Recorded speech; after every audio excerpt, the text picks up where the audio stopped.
Hamza from mathhimath.com.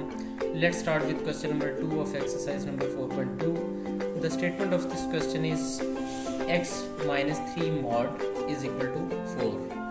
अब जैसा कि क्वेश्चन नंबर 1 में ये मैंने बताया कि x का ये मॉड का ये असूल होता है कि ये बेसिकली ओरिजिन पॉइंट के दोनों साइड पर होती है।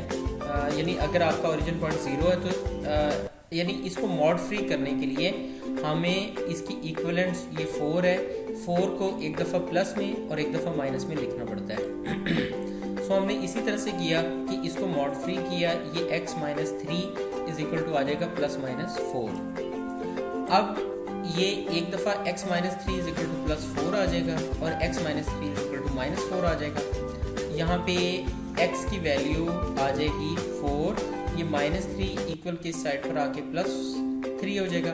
सो x is equal to plus 7, यहाँ पे x इज इक्वल टू आ जाएगा माइनस 4 प्लस 3 और यहाँ पे x की वैल्यू आ जाएगी minus 4 plus 3 is equal to minus 1। So x की दो वैल्यूज आ गई, एक माइनस 1 और एक प्लस 7। इसके साथ ही क्वेश्चन नंबर 2 कंप्लीट हो गया। अगर आपको इसमें कोई कन्फ्यूजन है तो आप हमसे कांटेक्ट करें। हमारा यूट्यूब का चैनल अवेलेबल है, आप उसे सब्सक्राइब करें ताकि हमारी लेटेस्ट वीडियोज़ और अपडेट्स आपको मिलती रहें। Thanks for watching math.